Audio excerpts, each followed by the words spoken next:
10-minute rule motion, Mr. Tom Clarke.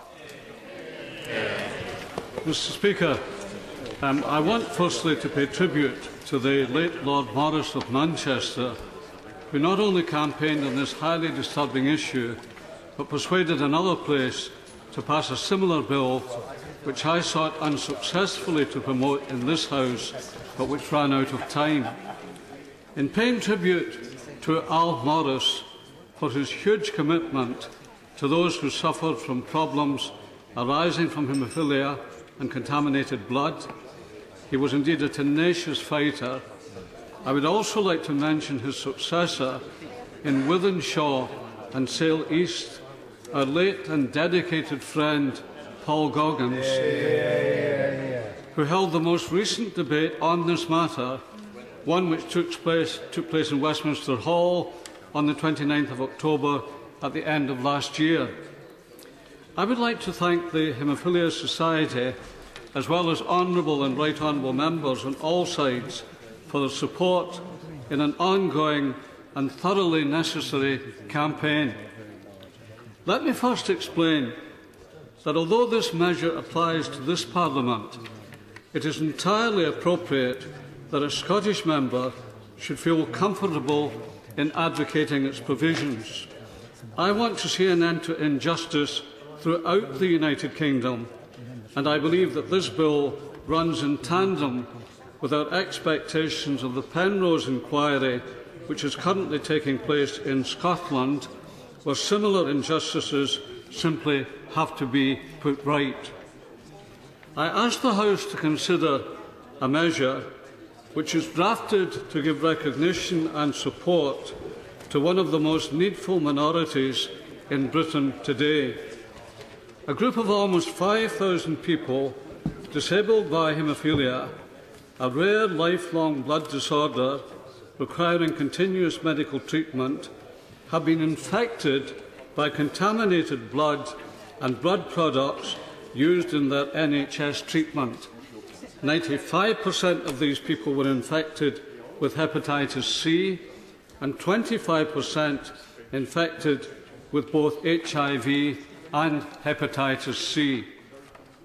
Mr. Speaker, of these almost 5,000 people, sadly, at least 1,757 have since died from the effect of the viruses. Apart from the obvious impact on their health, such conditions have implications for people's ability to work full-time, if at all. They face many burdens and extra costs which are far too high for many of them to cope with. People suffering from these dreadful circumstances, bearing in mind the impact on their families, have waited for far too long for the remedies I believe are addressed in my bill.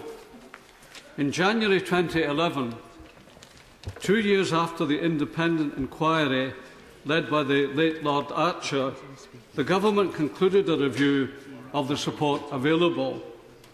Although we welcomed the lump sum and annual payments awarded to the 20% of sufferers who had reached hepatitis C stage 2, essentially when cirrhosis of the liver has been reached, clearly this did not go far enough given the 80% of patients who are not supported and carry very physically painful burdens.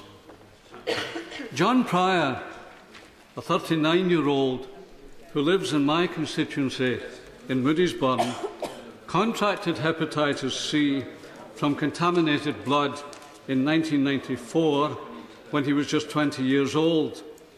When I spoke to him at the weekend, he told me of the difficulties and stigma of having hepatitis C. He'd been told for many years he didn't have hepatitis A or B and was lucky not to have HIV.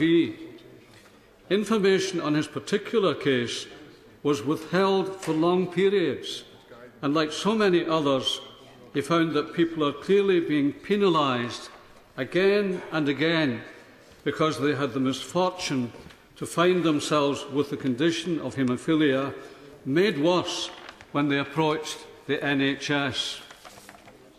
Philip Dolan is a former Vice Chair of the UK Haemophilia Society. He has haemophilia and explained to me that he asked his consultant in 1991 if he had hepatitis C and was told that in 1978 he was tested without his permission for hepatitis. His doctor informed him that we knew in 1978 that you have non-A and non-B hepatitis, hence he sadly had been diagnosed with hepatitis C and was not informed. Philip recently received a letter from the NHS, as did many others, and was told that he may have received a blood donation from an individual who later died of variant CJD. This raises profound questions for Philip and those others when we consider that there is no known cure for this condition. It can't be right that 80% of sufferers receive no financial support. It can't be right that many are left without counselling. It can't be right that there is such an absence of transparency. It can't be right that in York Hill Children's Hospital in Glasgow, many of those who received contaminated blood were infected by HIV, with a large number of medical notes of those patients simply lost. It can't be right that 365 patients throughout the UK have had the same experience. Too much has been hidden for too long. That's why I'm proposing to establish a committee to advise on contaminated blood, and I believe that it should have comprehensive powers and the right to ask whatever questions they feel appropriate. My bill seeks to establish a scheme for NHS compensation cards which would allow those affected to receive freely, if needed, prescription drugs, counselling, physiotherapy, occupational therapy and other therapies allied to medicine and home nursing. It is essential that we create a better and more comprehensive screening programme to establish what viruses these patients may or may not have contracted. It is essential to make provision for financial compensation for people treated with and infected by contaminated blood or blood products and their widows, dependents and carers. It is essential to establish a review of the support available for people who have been treated with and infected by contaminated blood or blood products. The truth is that Britain compares very unfavourably in these matters when we look at other countries, for example, with the Irish Republic.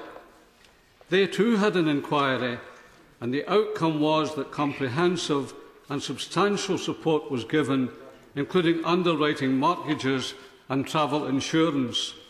And they also gave upwards of €300,000 in one-off payments to each of the patients affected. These comparisons are bad enough, but those decisions were taken 13 years ago. The truth is that sufferers in Britain have been incredibly patient and are now telling us rightly that they have waited for far too long.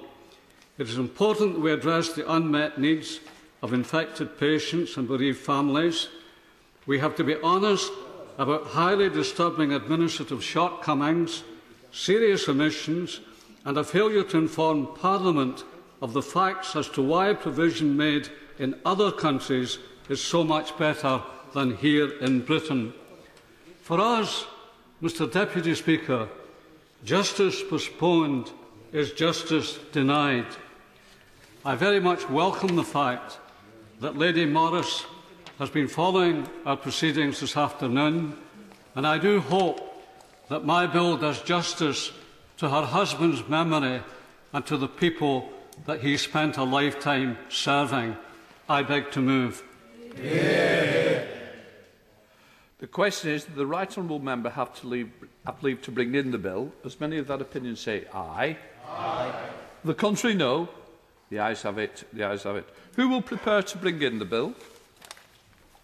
Mr Deputy Speaker, Mike Kane, Nicholas Brown, Sandra Osborne, Jim Cunningham, John Healy, Alistair Butt, Anne McEachen, Jason McCartney, Charles Kennedy, Joan Wally and myself.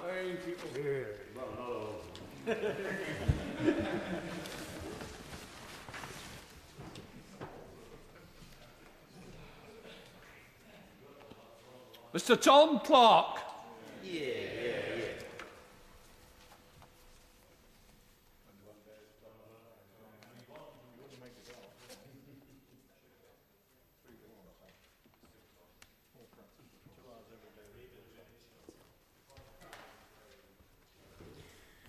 Contaminated blood, support for infected and bereaved persons bill. Second reading what day? Friday the 6th of June. Friday the 6th of June. Thanks, Lee.